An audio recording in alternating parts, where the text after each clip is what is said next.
second Ashur. The area, Ashur area, is mainly Sneferu's area. Sneferu is the king who built the bent pyramid and this one, the red pyramid. But the pyramid over there was built by someone else in the 12th dynasty century. That pyramid over there.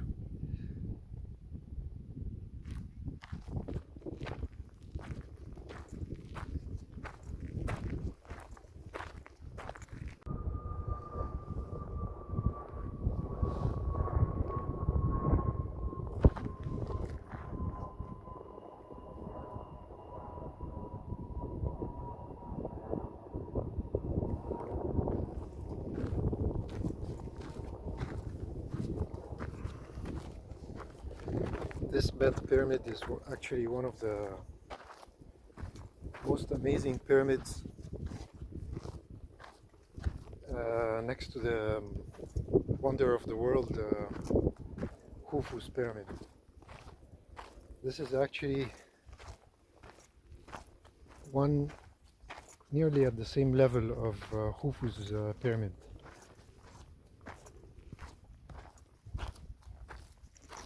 By the end of this video there's a surprise about a finding that nobody even talked about, nobody knows, and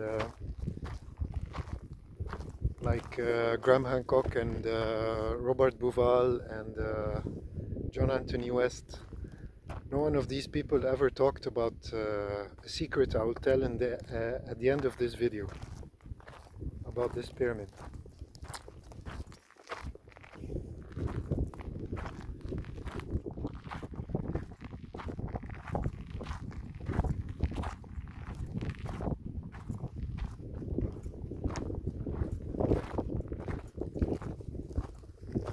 So by the end of this video, the little secret is in the little pyramid. So if you know it already, you can skip the whole video and don't watch. Or if you're interested to know the little secret, you have to wait until the end of the video. And I can assure you it's going to amaze you, and it's going to shift your all of your thinking about ancient Egypt. If you still think that Pyramid Khufu is a made-up name, and if you think that the pyramid is more ancient, then it already is. You know, like many people believe, they don't want to admit that the Pyramid Khufu is done by Khufu, and it was done in the 4th dynasty. And they don't want to admit that Sneferu is Khufu's father. So for these people who have this kind of intellect, I can assure you by the end of this video you'll be amazed. Okay?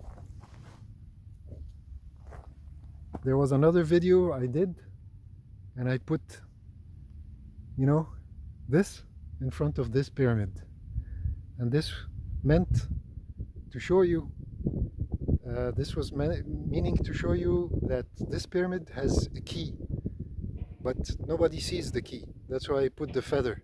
Nobody wants to hear, and most people are very stubborn in their heads. You know, they think that Egyptology is stubborn, but actually Egyptology is not stubborn. They are the stubborn ones. It's the complete opposite, you see. But that's okay. I mean, the people who don't want to be, to be convinced, no matter what proof you will bring to them, they will never be convinced. So this is what I'm trying to do in this video. I'm gonna bring you some evidences.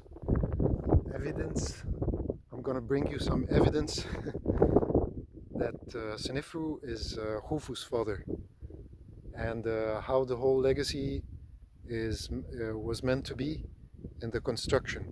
It's about architecture. So I'll find a nice spot so I can sit down and read to you what I have for you. So before I begin, there's a lot to say about this pyramid really. That's why I put it all in a list in my writing, and I'm going to try to read and tell you about this pyramid. First of all, there's two doors for this pyramid. There's a northern door and a western door. Okay, west represents death because west is where the sun sets, and sunrise means birth. And north represents eternity. Eternity, so the north door is aligned to the North Star, which never disappears from sight. So that's why it represents eternity. And the west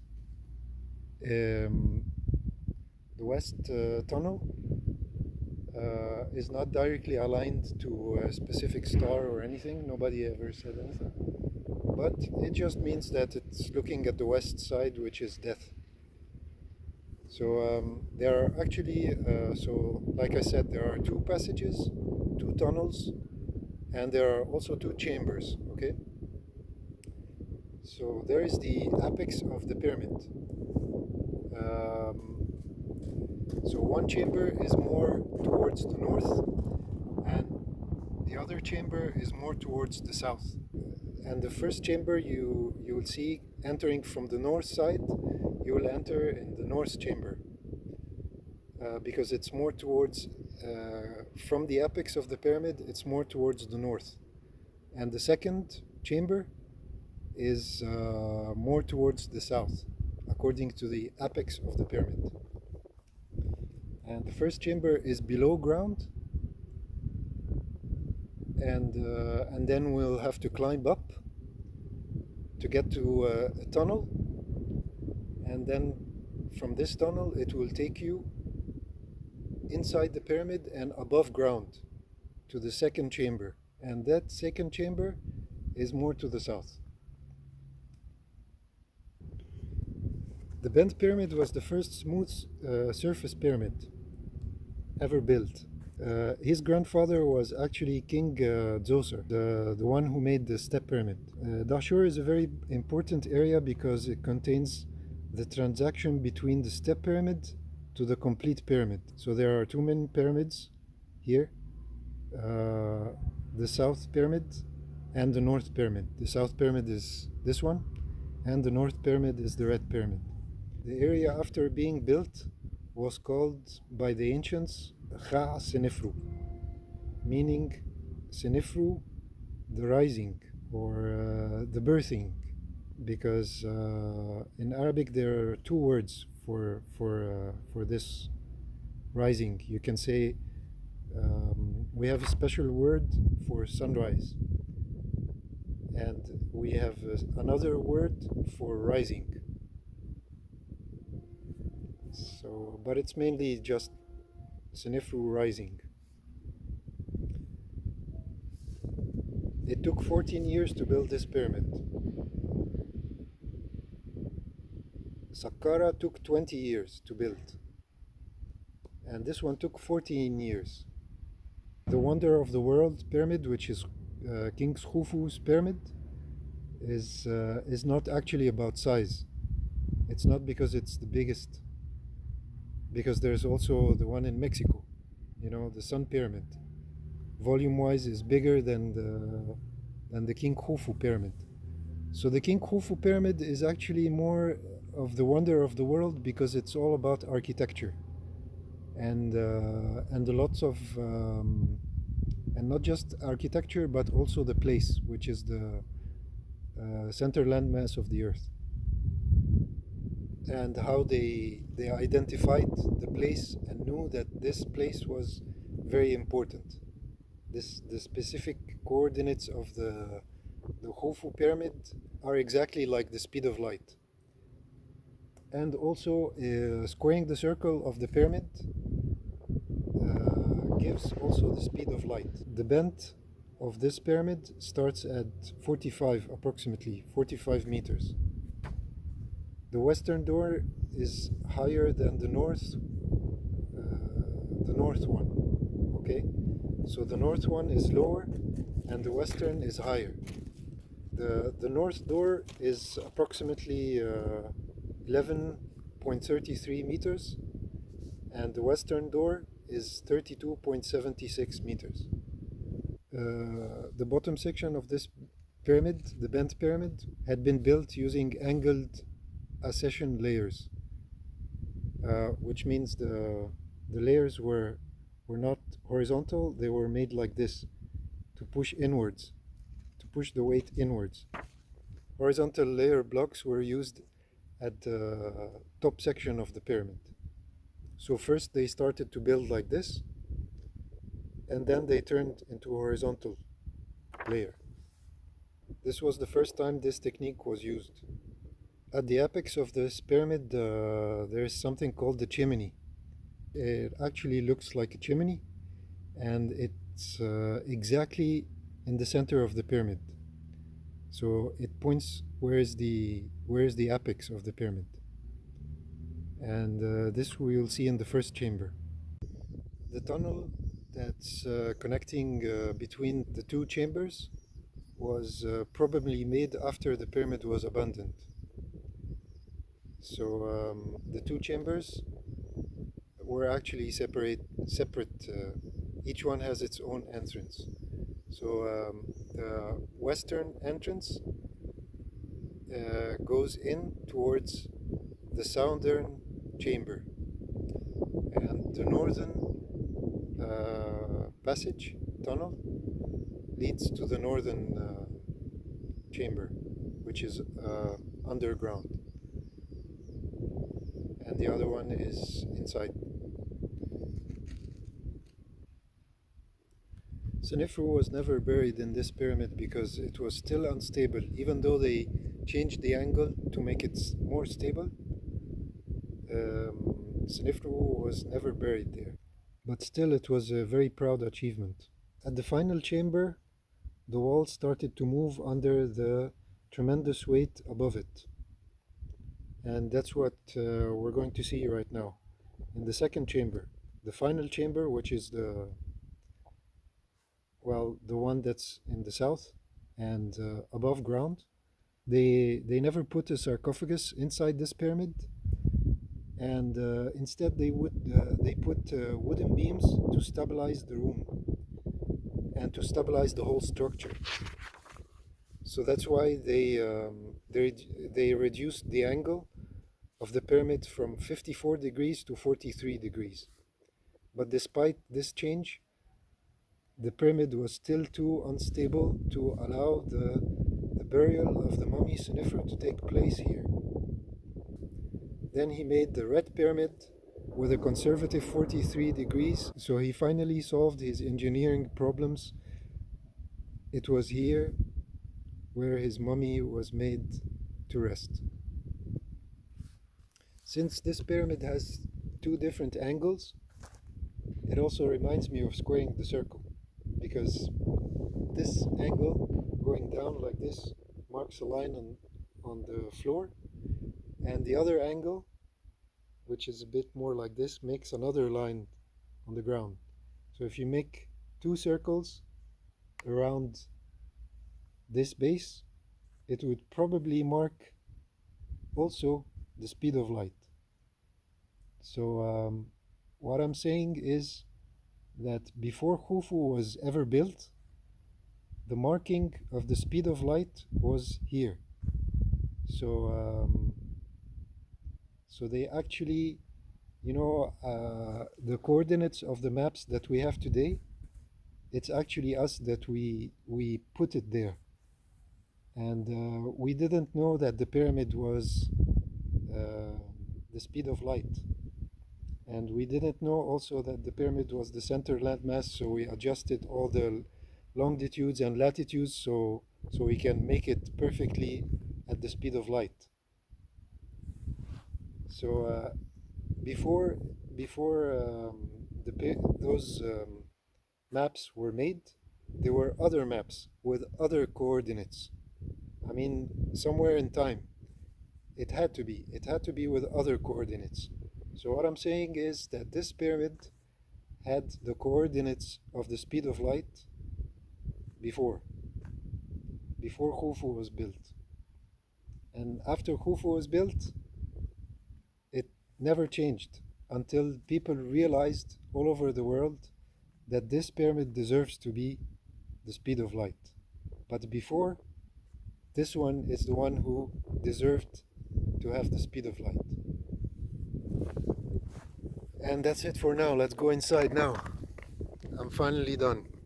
I know I've probably bored you with my slow reading, but I just had to make it, just for the love of science and history. So I'm just going to give you this information, a bit of information for free, just for you. Just so you know that it doesn't matter how many tons this weight. I don't have to have the knowledge of everything to tell you to be your guide, you know. It wasn't about that. I actually never asked to be your guide, but I don't know. I'm just saying that anybody in Egypt who has sufficient knowledge to know what the pyramids are about, because they trust Egyptology and they trust the government. You know, you see, the government is not Egyptology. Egyptology is something that's study. It's like ecopsychology. You know, in Canada they started a new science. They called it ecopsychology, and it's a science.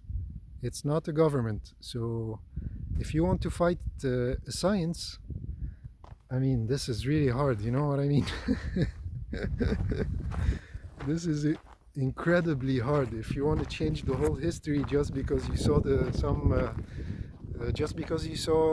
marks on the Sphinx, you know, when you see the precipitation of water on the Sphinx, and for example you see precipitation of water on another statue in the United States, for example, does this mean this civilization is linked to this civilization?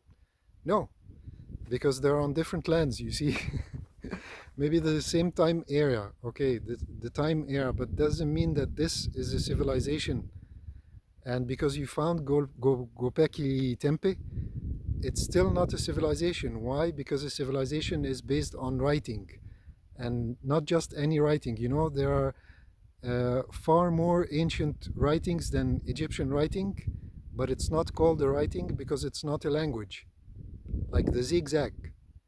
The zigzag that was found, I'm going to put a picture here of the zigzag. It's far more ancient, and it doesn't mean that we disapprove of it. We approve that this writing was made by a human being, but it's not a language.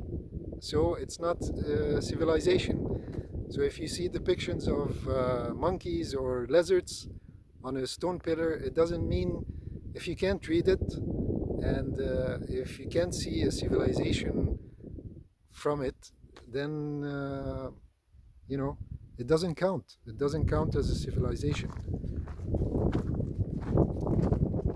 It doesn't count as a language either. It could be just art, you know, like cave art. The cave art, this is a 12th dynasty pyramid. As you can see, it's crumbling down and it's all mud brick. It still stands. It's mud brick and still stands, but it doesn't even look like a pyramid. So they wanted to try. So Sneferu is really, and the pyramid building ended with the end of the Sneferu family, because, like I said, Sneferu is the father, Khufu is one of the sons, and apart from the architects, what else? And the sons had sons until it ended. The pyramid age ended, and they started to build things, other things. So right now I'm at the East Temple, and you can see here the 12th dynasty pyramid he wanted to achieve, and he actually came and built it here because he wanted to get the energies, and because this is where it all started, you know. Like Saqqara is the first pyramid, and then Sneferu came and decided that he's going to take this whole area to build his pyramids in. So so this 12th dynasty pyramid is he actually wanted to be next to Sneferu and make an achievement out of mud bricks, but he couldn't. Or maybe he did, but it disintegrated with time. It couldn't stand the test of time. It's a beautiful day.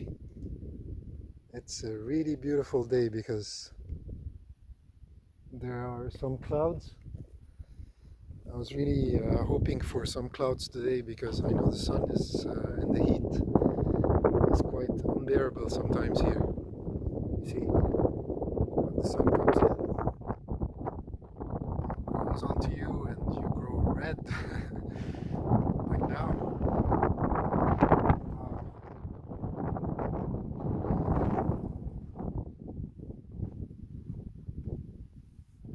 But it's perfect weather. We're in September, so yeah, September is really cool time. I'm wearing a t-shirt and there's mild wind. It's just perfect. You see how it's angled? All the stones, they're stacked up and inwards. They're pushing, it's laying its weight on itself.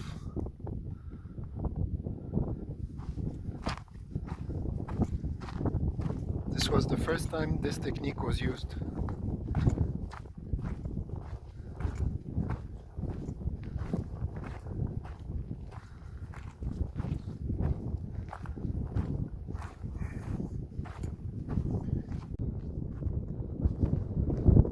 It's truly an amazing structure.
There's the entrance at 1133 meters.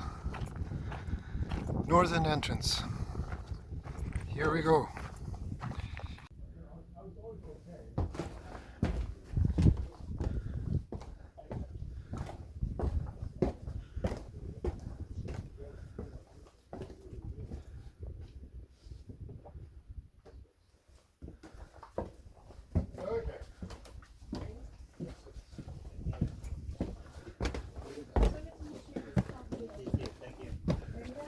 Yeah.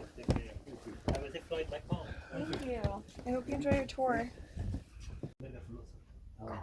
فاحنا قاعدين معايا اليابانيين بنتعشى الساعه 7 بالليل قبل الثوره الكلام ده الثوره بخمسه فايه ازاي قاعد مع واحد امريكي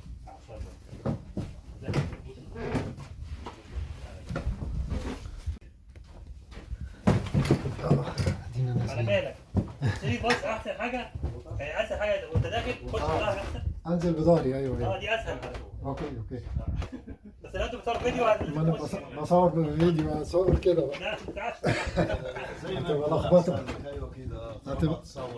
هتبقى لخبطه خالص. عامة النزلة دي it's 70 meters. They were telling me to go backwards.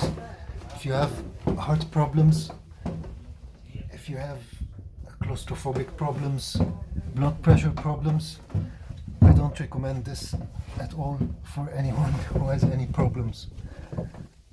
Leg problems, muscle problems.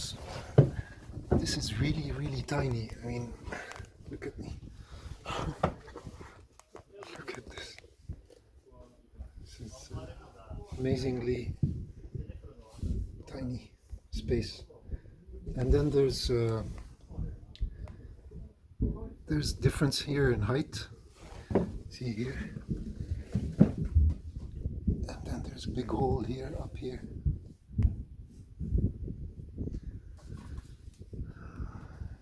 There's a crack. You see?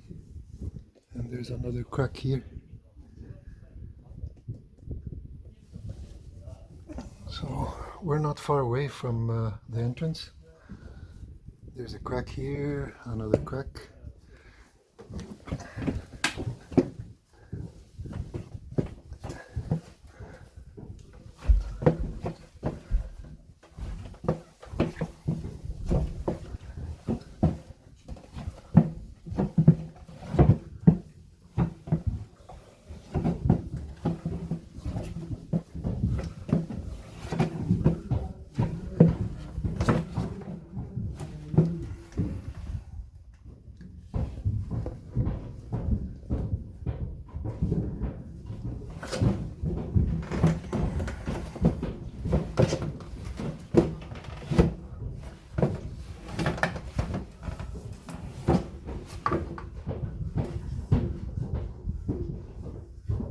There's people coming. Okay.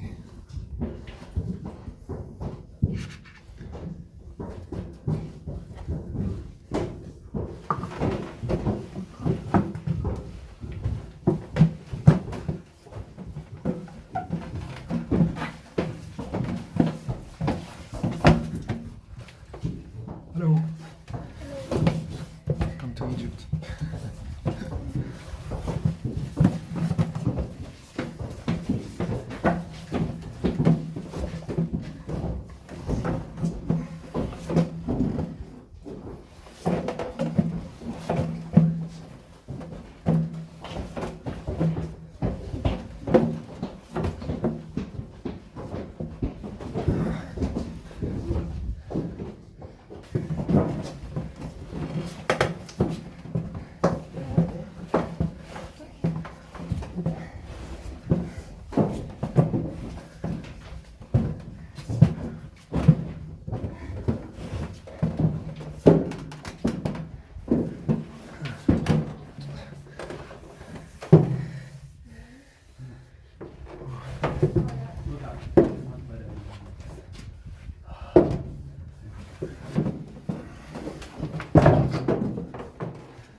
It's really hard on the knees. I thought it would be easy.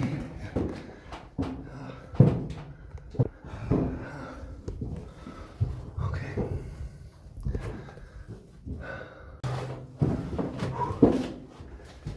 Backwards.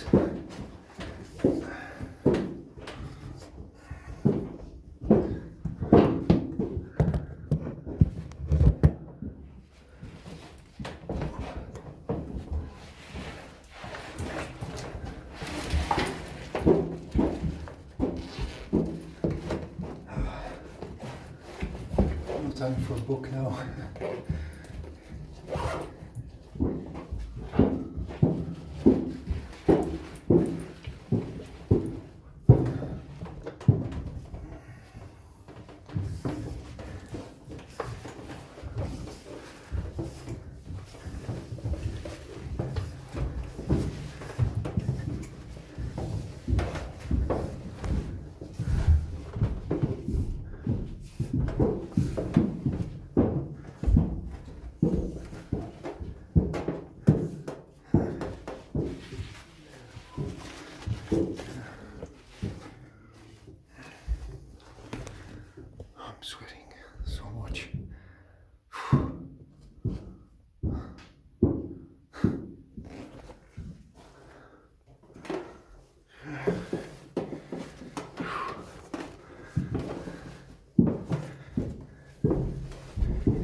backwards is so much easier than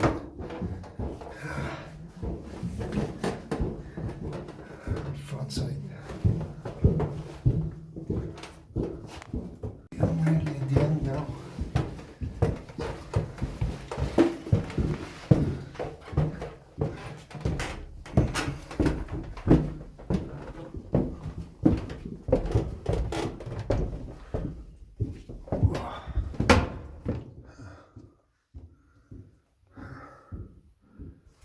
I have to climb all this.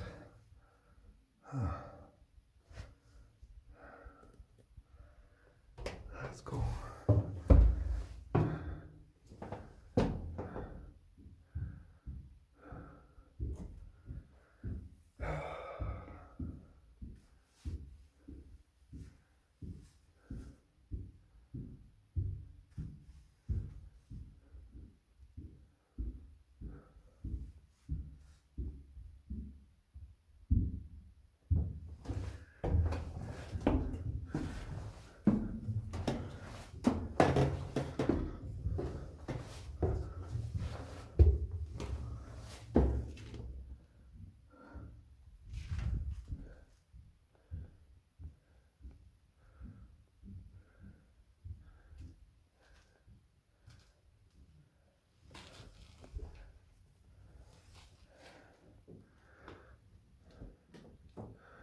It's a long way up.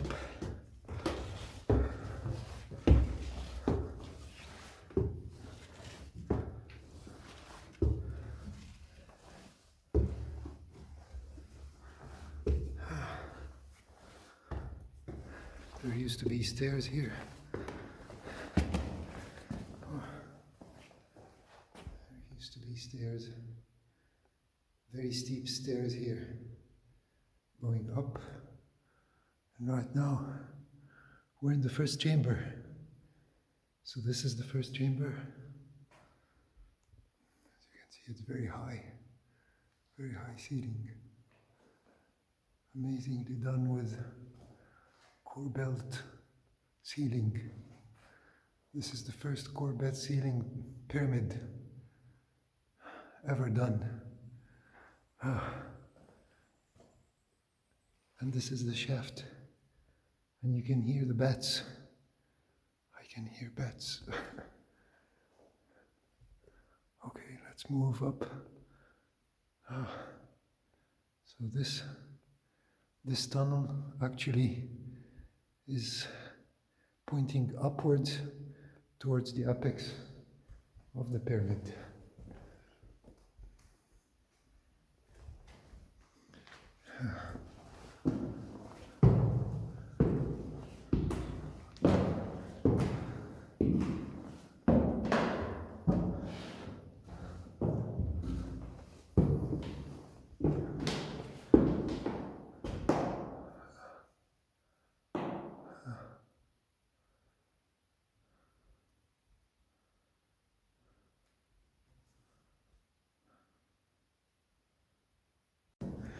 So I had to wait for somebody to come with me because I was a little bit scared.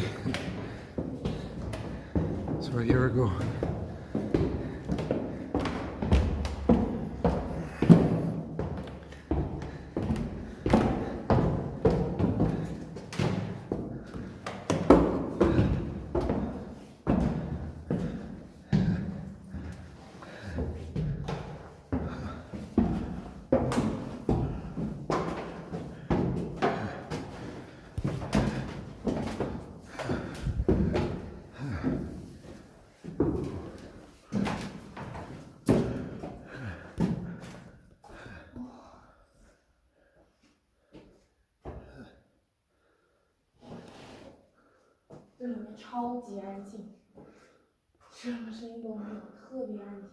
So we're at the top of the first chamber.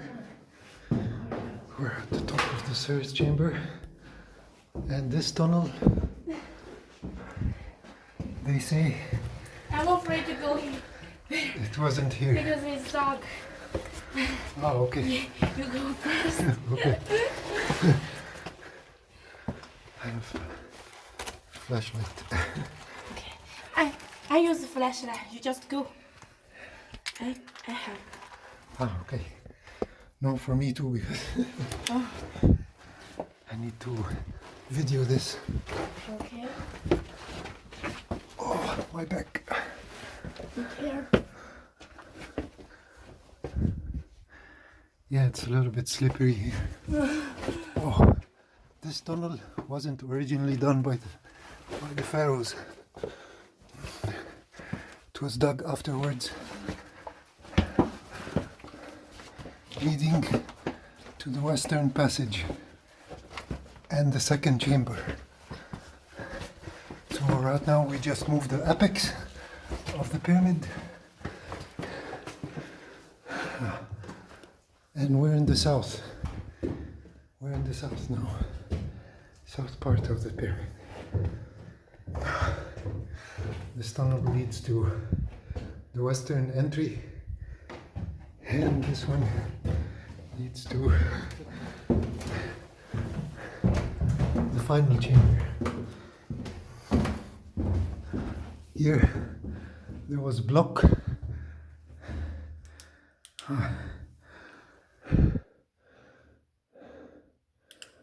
There was a block here, especially made. There's a slope angle here, especially made to seal the chamber. And there's another one just like this one at the end of this tunnel. Oh.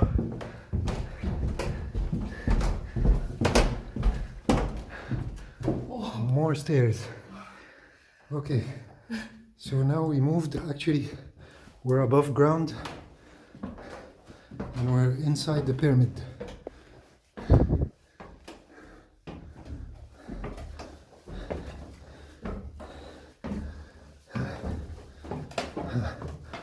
I can still smell the paint on the wood. The wood is quite new. And now we're in the final chamber. There used to be a lot of bats here. So all this black is from the bats. Thank God there's no bats now. And these are the wooden beams. I don't recommend anyone to go down there. It's very, as you can see, it's very deep. It's not near at all. It's quite deep. And we're very close to the roof. So the chamber is actually down there. There are many speculations about this pyramid saying that there are still more passages to find in this one. And we don't know anything about. So, but if this is the last chamber, then this is the Holy of the Holies. This is what they say about the last chambers. Holy of the Holies. We're in here. And these wooden beams were put here because they realized that the wall was moving while they were constructing. That's why they didn't put any sarcophagus inside. So Sneferu decided, or the priests decided for him, that he shouldn't be buried in this pyramid because of its instability. As you can see, the core belt ceiling is not as perfect as the first one.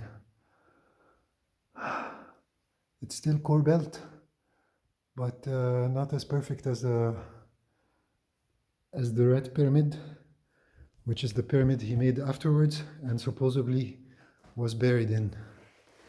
Of course, it's all supposed to. So now let's go back and down again.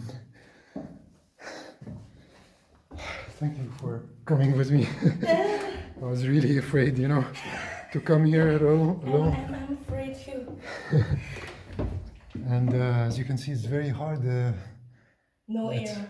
Yeah, kind of no air, but then in some places there are some breezes. Mm-hmm. Breezes of air. So that's why people think that there are still shafts undiscovered in this pyramid.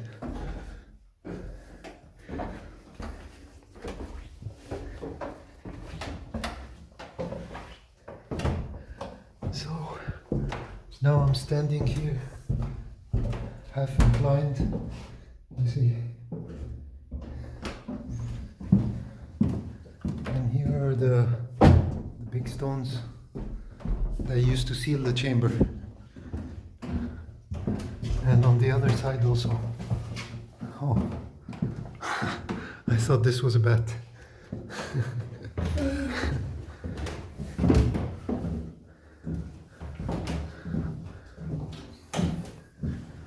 Oh, look, there's holes for beams and the shaft that goes up towards west, straight towards west. And in here behind the wood, this is the blockage space. It's the same as the other one. Wow. Amazing. Cool. Yeah, that's it. Oh.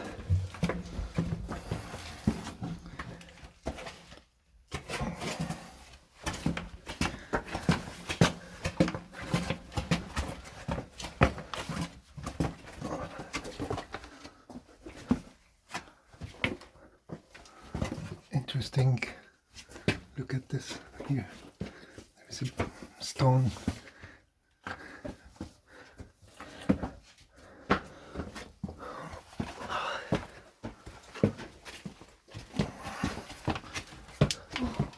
God.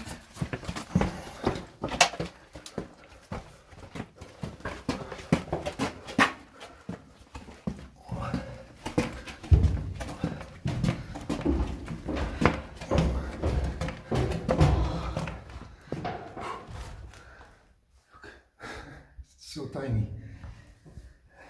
And now we're back here in this chamber. Oh.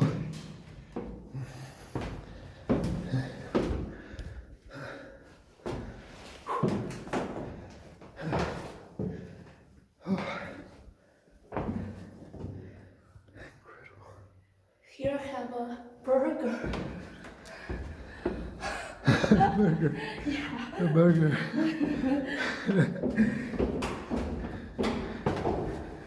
Burger in the microwave.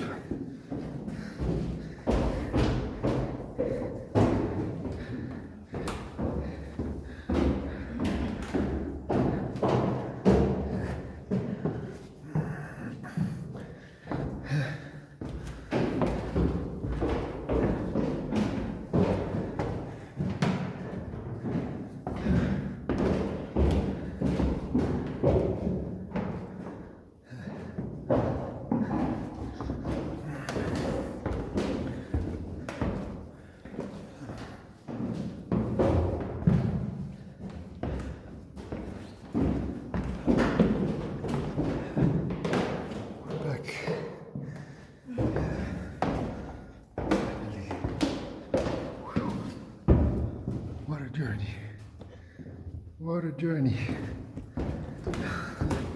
That's why I had to talk outside, explain all outside. I couldn't really explain and go at the same time.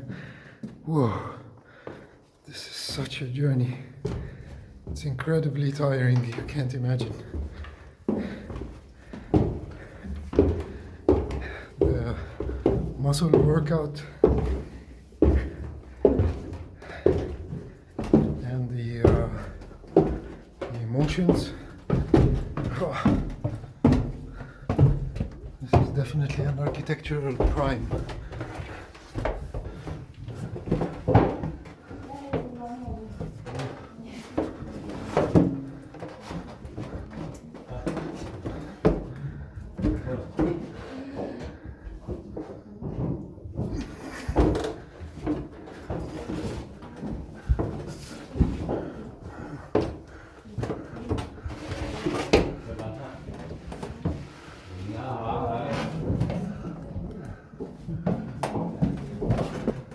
hard to film going up.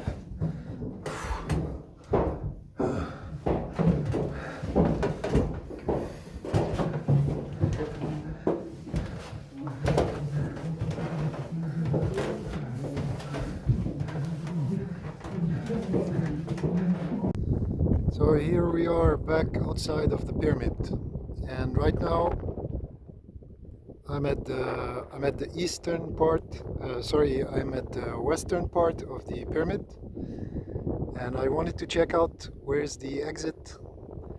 And here you can vividly see where is the exit. The exit tunnel is really, really high. I'm gonna put as you can see, the other one was 11.33 meters high. This one's much, much higher. And this one is the tunnel that was intended for the second chamber, the one that's more to the south. So this tunnel actually is not directly above the apex of the pyramid. So I'm gonna walk until I find the middle of the pyramid as much as I can. Let's zoom out.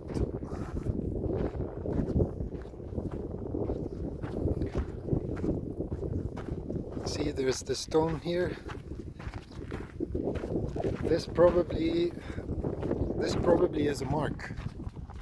This stone is a mark to the middle. Nope, it's a mark to the shaft.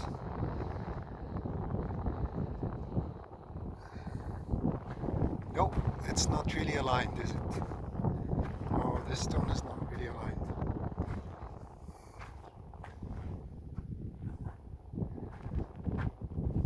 See, right now I'm right in front of the shaft, and it's a little bit towards the south. Like, here's the middle is here. It's a little bit towards the south. That's why they call it the south tunnel sometimes. Some people confuse stuff by naming it the wrong way. They mean it's south of the apex of the pyramid, south of the middle.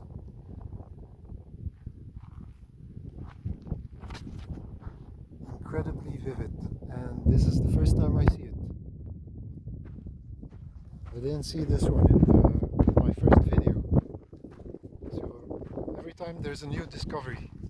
And the final discovery I wanted to tell you about is that the tiny pyramid, the queen pyramid over here, like Sneferu had a wife. So he made her a pyramid. That's this tiny one coming up over there. And so he named it after her, of course. And the greatest discovery about this pyramid is that it has a grand gallery. And so this is the first grand gallery.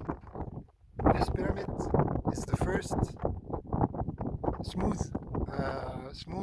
pyramid. And it's also the first that has cobalt ceilings. So cobalt, the idea of doing a cobalt, so to reinforce how to make a space inside the pyramid, you have to make it cobalt, like a cone like this, and like stairs upside down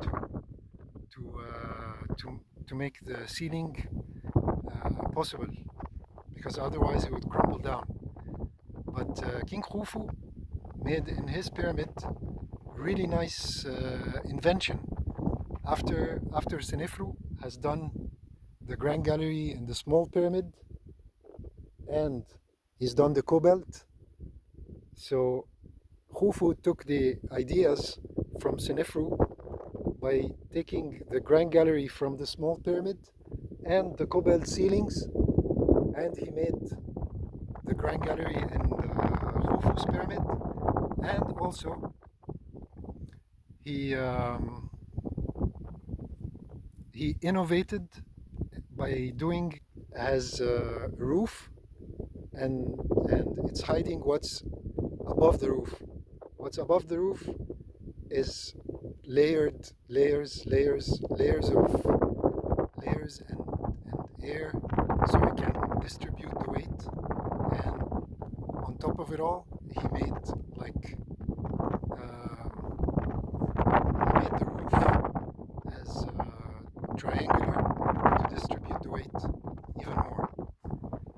So I mean, Sneferu would have really loved this innovation for sure.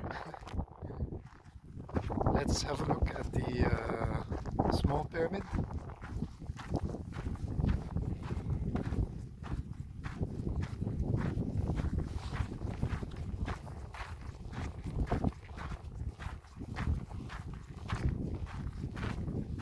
It doesn't look like much, and it's all crumbled down, but it's all about the architecture that's inside the pyramid that makes it all amazing. Really, this pyramid is an amazement of architecture, even though it's tiny. You know, Khufu, the only thing we found as named Khufu is a statue that is 19 centimeters tall only. And inside the Khufu pyramid, we named, like the Egyptologists named it Khufu because there was a graffiti made by red ink inside Khufu's pyramid. And the wood that was made out of the beams, cedar beams from Lebanon, and Sneferu is the one who was in Lebanon. So when he was in Lebanon, he took the cedar wood with him and then gave it to Khufu, and then Khufu made out of the cedar wood the great sunboat.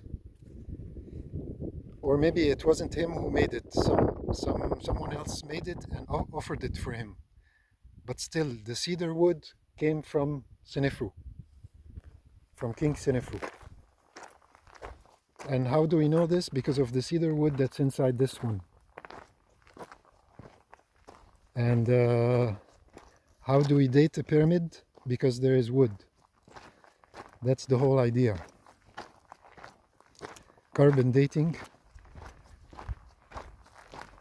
and educative guess.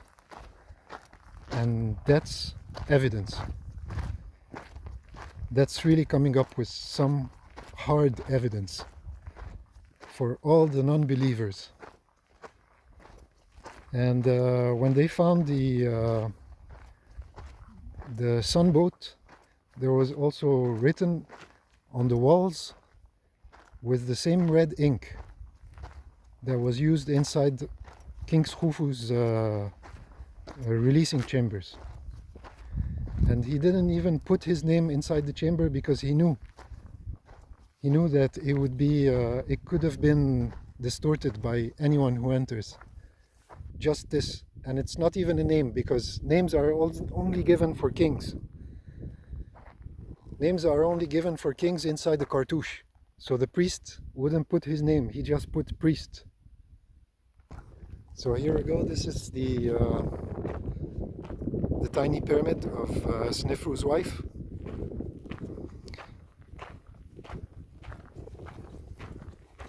As you can see, it's not very tall. And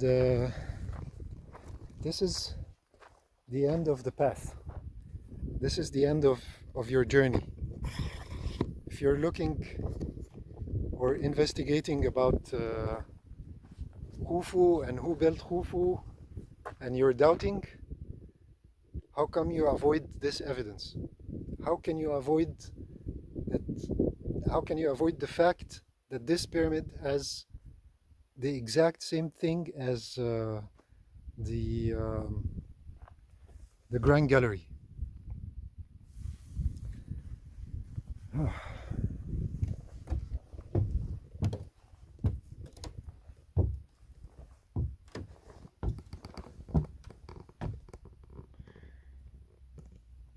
So this, I'll put a picture here just to let you know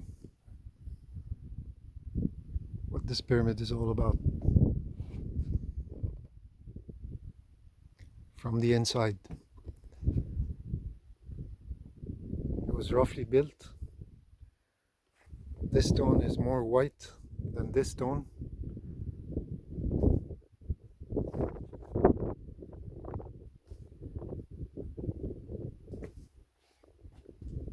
Here, look.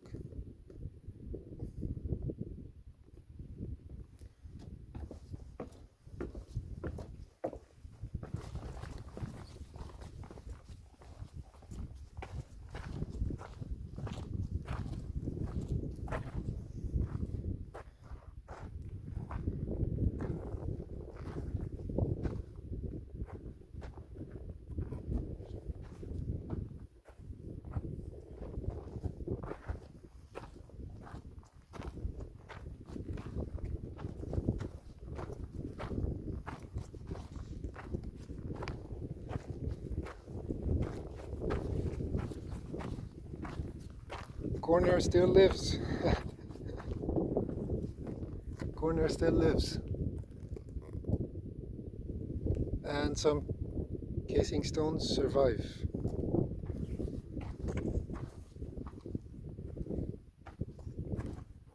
See, the corner is perfectly fit.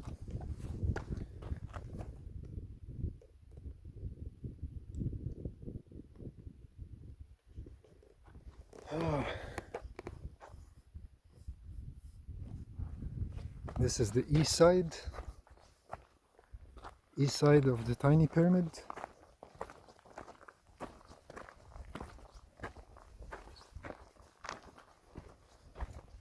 Also has a small temple and two pillars as well. This one is specially dedicated for Sneferu's wife. Here you can see the temple, the remains of the temple, and as you can see here, this is somewhat megalithic.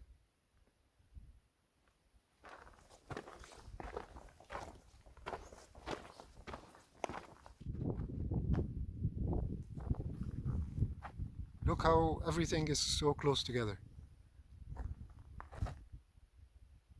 So you can't say, for example, some people built those and some other people built those.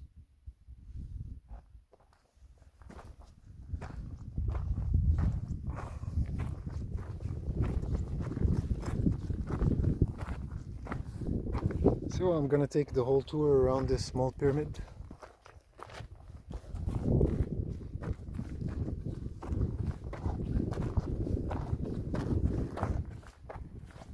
Look at the erosion on these blocks. I mean, they look really strange.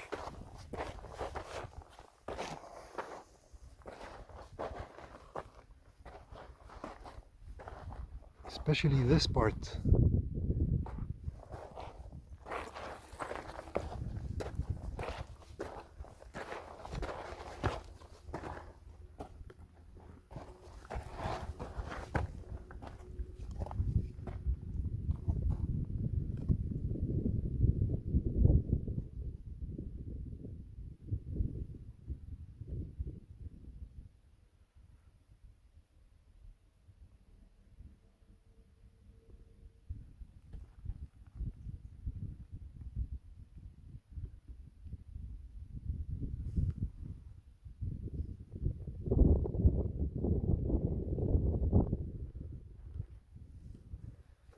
It's quite amazing.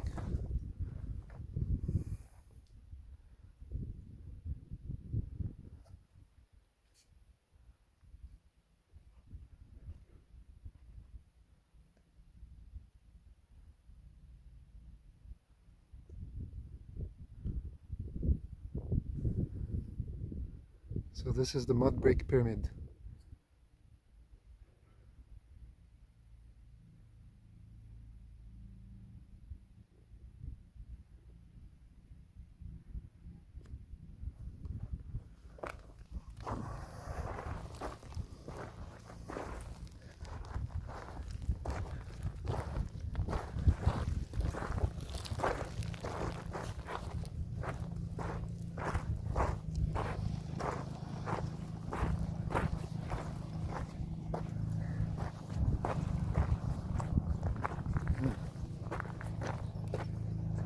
Police, police, police coming to find me.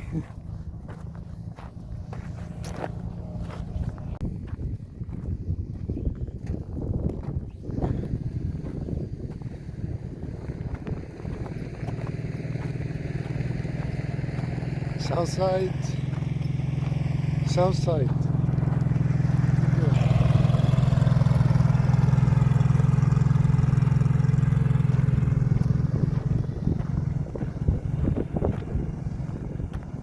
See, this is a machine, and this is not a machine. So guys, this is a machine, okay, and this is not a machine.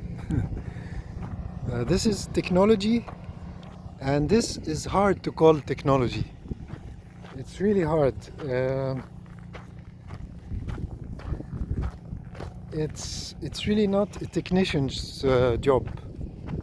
It's much more than that, because a technician makes something for an earthly purpose for someone to use.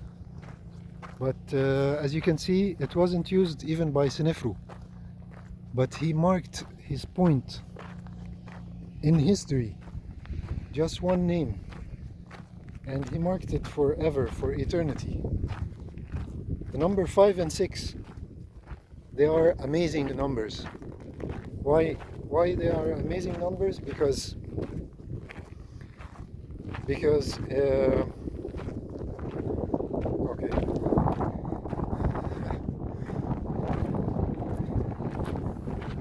There's too much wind here. I'm not gonna say this part.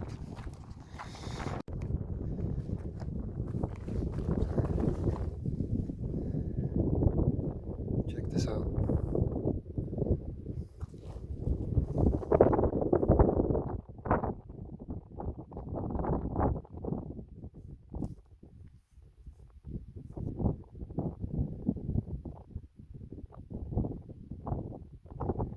Just found it here. Now this is petrified. Now we can start asking questions. But in my previous video, when I found this shell and someone asked me, hey, you're just throwing evidence and saying it's not valid. You see, a petrified stone like this one, this would be evidence.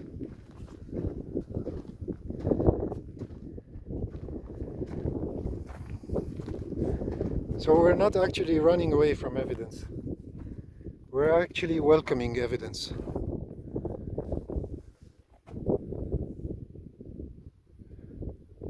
So the numbers 5 and 6, what do they represent? Well, 5 represents death and 6 represents life. In Islam, there was this great lecturer talking about life and death from the Islamic perspective. He was saying that, and I believe that too, of course, it's in Islam. So he was saying that we have 6 lives and 5 transactions. Transacting from one to the other makes 5 out of 6 lives. So because first you're a spirit, and then when the embryo is formed in the mother's womb, it stays until the 3rd month without a spirit, and then the spirit is puffed into it. So after the embryo becomes, after the fetus, becomes an embryo, then it has life. It starts to have life at the 3rd month. So after that, so the first life is spirit, second life is embryo, and it stays for 6 months in the mother's womb, and this is a kind of life. And then we are living right now in the 3rd life. After you're born, you're living in the 3rd life, and then when you die, there is a life that's called the grave life, or the life in between this life and Judgment Day. And this life is believed to be called the grave life. So, and then you don't have any choice in this grave life anymore. The only life that you have choice in is the life that we live in here right now. It's the third. So the grave life is number 4, and then there is the Judgment Day, which is another life. So you transact from the grave life to the Judgment Day life, which is a transaction, and then after Judgment Day, there is eternity. Eternity, whether it's hell or it's in heaven, it's a transaction. So this makes the 6th and final life. And between those, there are 5 transactions. So we don't call them necessarily deaths, but there is certainly one death, and everyone will taste death. Everyone will taste death, and that's a fact because it's known in the Quran and it's said, it's written.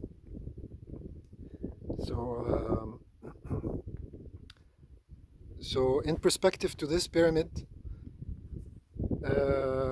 we believe that Islam, it's a religion, but it's also the truth, and the truth was never something that came out suddenly. It was there since man was created. So they were following truth because they were following the eternal path. This Sneferu made the north tunnel representing eternity, which is life, and the west, which is death.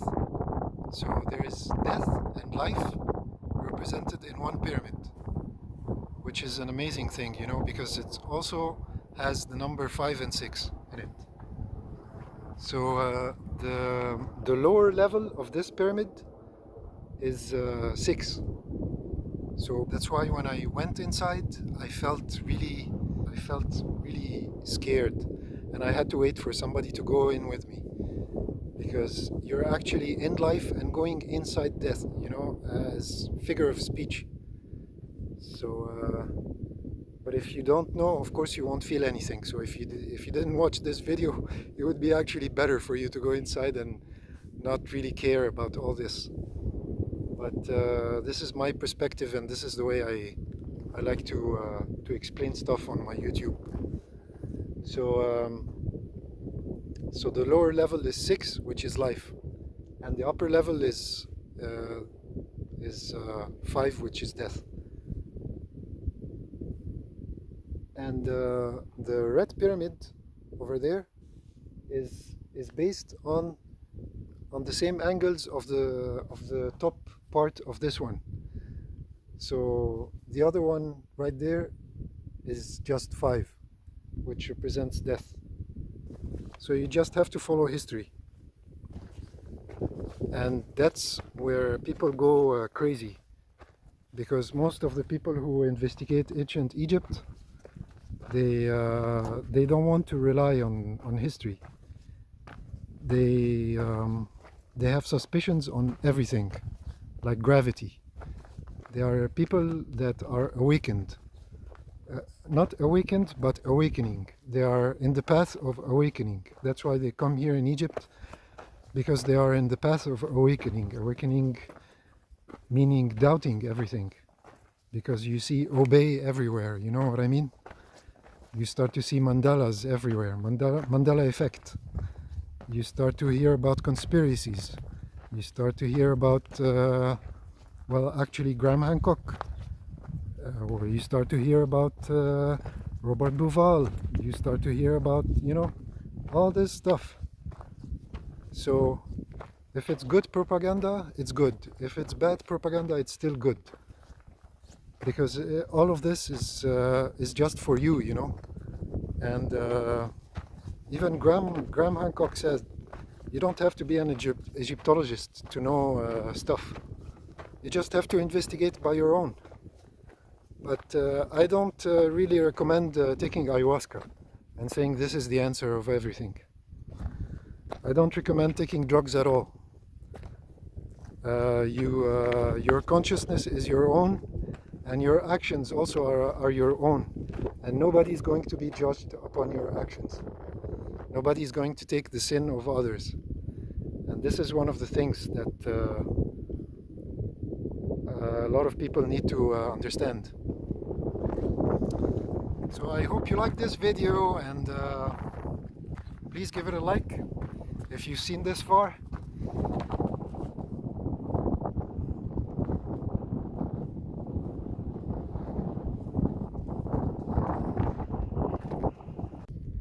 Khufu really made the dream come true for Sneferu.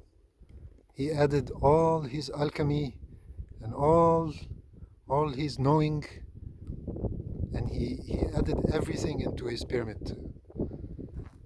And not just his pyramid, because like I said, he had 3 sons or more. Sneferu had more than 3 sons. So it's quite an amazing thing that the 3 of them in this legacy. An amazing legacy of grouping so much information into stone structure.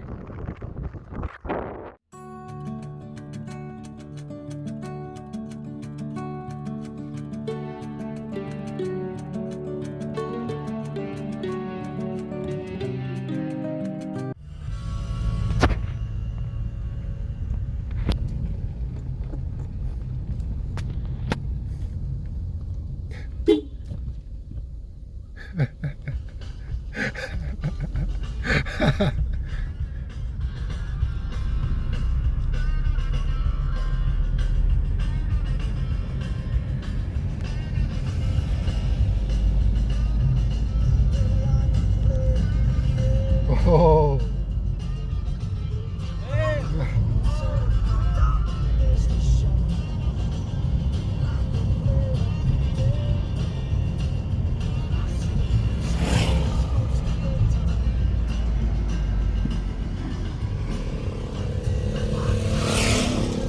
Ha ha.